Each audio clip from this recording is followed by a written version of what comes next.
माने ये जनसुराज का बैलून उड़ने वाला नहीं है।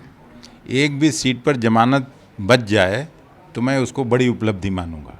इतने बड़े चुनावी रणनीतिकार हैं, आपकी पार्टी के लिए भी काम किया है, बीजेपी के लिए भी काम किया है, लालू नीतीश के लिए भी काम किया है, आप उनको इतने हल्के में क्यों ले रहे हैं?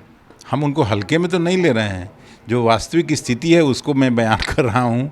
और आज तक प्रशांत किशोर जी मोदी जी को बनाए, राहुल जी को बनाए, नीतीश जी को बनाए, ममता जी को बनाए, चंद्रा बाबू को बनाए। अब अपने जब बनने की बारी है तब न पता चलेगा कि कितना पानी में है। पनोरमा ग्रुप, जो सोचता है वो करता है। आपके अपने सपनों का आशियाना। तो मेरे साथ हैं कांग्रेस पार्टी के प्रदेश अध्यक्ष डॉक्टर अखिलेश प्रसाद सिंह जी। अध्यक्ष जी, अभी 4 सीटों के लिए उपचुनाव हो रहा है, क्या देखते हैं आप, क्या होने वाला है? नहीं, इसमें देखना क्या है, इंडिया गठबंधन मजबूती से न केवल चुनाव लड़ेगी बल्कि जीतेगी और 4-0 से इंडिया गठबंधन की जीत होगी। लोकसभा चुनाव में भी सभी सीटों पर आपकी जीत हुई है, उधर जहां विधानसभा चुनाव अभी तो मैं बोल रहा हूँ इस बात को लेके, मैं आशान्वित हूँ इस बात को लेके कि ये जो पूरा इलाका है इंडिया गठबंधन का मजबूत इलाका है और प्रायः सभी संसदीय सीटों पर भी सांसद बना के इंडिया गठबंधन की तरफ से लोगों ने भेजा है और विधानसभा में भी हम लोग जीतेंगे। लेकिन प्रशांत किशोर की एक नई पार्टी आ गई है जनसुराज, वो तो नुकसान पहुंचाएगी इंडिया गठबंधन को। वो केवल अपना नुकसान पहुंचाएगी, किसी का नुकसान नहीं पहुंचेगी। जो बैलून और फुला हुआ है, आप ही आके फिर कहिएगा जब परिणाम आएगा कि बैलून पचक गया। माने ये जनसुराज का बैलून उड़ने वाला नहीं है। एक भी सीट पर जमानत बच जाए तो मैं उसको बड़ी उपलब्धि मानूंगा। इतने बड़े चुनावी रणनीतिकार हैं, आपकी पार्टी के लिए भी काम किया है, बीजेपी के लिए भी काम किया है, लालू नीतीश के लिए भी काम किया है, आप उनको इतने हल्के में क्यों ले रहे हैं? हम उनको हल्के में तो नहीं ले रहे हैं, जो वास्तविक स्थिति है उसको मैं बयान कर रहा हूँ।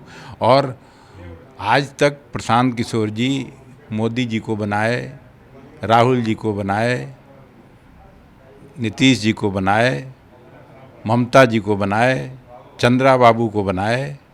अब अपने जब बनने की बारी है तब न पता चलेगा कि कितना पानी में है। ये तो पहली बार हो रहा है ना। तो मन बिहार में कुछ खास नहीं कर पाएंगे। मुझे जो अब मेरा आकलन है मैं तो वही बात बोलूँगा ना कि मैं बड़ा नाम और बड़ा शोहरत से नीचे की स्थिति तो बदल नहीं जाएगी।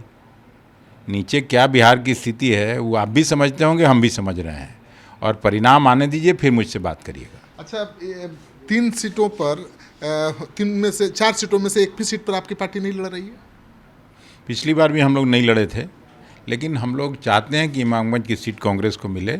इमामगंज अगर मिलेगी तो हम लोग मजबूती से वहाँ लड़ेंगे और जीतेंगे।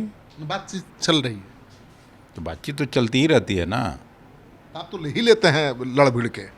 तो कोशिश में हैं। सीट चूँकि रहा है राष्ट्रीय जनता दल का, तो बातचीत कर रहे हैं।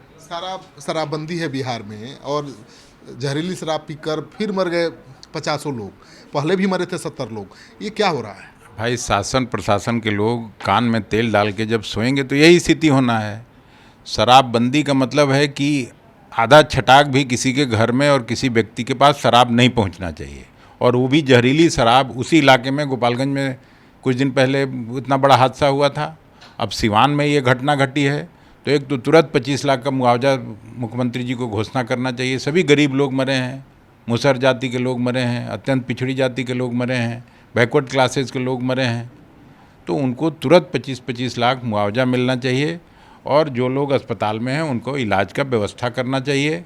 और शासन प्रशासन जो तेल डाल के कान में सोया हुआ है उसको जगना चाहिए, कुंभकर्णी निद्रा से निकलना चाहिए। और शराबबंदी है तो पूरा शराबबंदी हो, इसकी व्यवस्था करनी। प्रशांत किशोर कह रहे हैं शराबबंदी तो खत्म हो जानी चाहिए, ये कोई मतलब नहीं है, होम डिलीवरी हो रही है शराब की, जहरीली शराब पीकर लोग मर रहे हैं, गरीब जेल जा रहे हैं। शराबबंदी खत्म हो जाना चाहिए तो उनको गांधी जी का मूर्ति अपने ये से हटा देना चाहिए। गांधी जी ने कब कहा था कि शराबबंदी खत्म? शराब का विरोध करते थे लेकिन शराबबंदी का कभी फेवर नहीं किया उन्होंने। शराबबंदी का हमेशा फेवर किया, ये आपको नहीं मालूम है। गांधी जी लगातार शराब के खिलाफ, शराबबंदी के पक्ष में हमेशा उन्होंने पूरे ज़िंदगी भर ये नसीहत दी है। और कांग्रेस पार्टी के लोगों को जब पार्टी में लोग शामिल होते थे तो उनसे एक कॉलम ये भी भरवाया जाता था कि मैं शराब नहीं पीता हूँ। हाँ, तो जागरूकता, ये सामाजिक आंदोलन चलाते थे वो, उन्होंने कानून बनाकर रोकने की कोशिश नहीं की कभी। तो कोई प्रधानमंत्री थे क्या? वो चाहते थे कानून बन जाता ना। नहीं, कानून तो आपके बनाने से बनेगा नहीं। कानून बनाने के लिए तो विधानसभा, लोकसभा, प्रधानमंत्री और मुख्यमंत्री बनना पड़ता है। उन्होंने मांग भी नहीं की कभी कानून बना के रोकिए। वो कहते थे चेतना जगाइए, लोगों को जागरूक करिए, शराब न सेवन करें, लेकिन कानून बनाने के कभी पक्षधर नहीं थे। कानून के बल पर रोका नहीं जा सकता है। ये उनका जो नैतिक बल था, जो नैतिक जिम्मेवारी थी, उसका मैसेज साफ था कि शराब लोगों को नहीं पीना चाहिए, शराब को लोगों को जहर के समान समझना चाहिए। तो इससे बड़ा और क्या बात हो सकता है? तो लोग महात्मा गांधी का पोस्टर में मूर्ति लगाएंगे और शराब पीने के लिए कहेंगे, तो ये क्या, कहाँ से गांधी जी का रास्ता हुआ?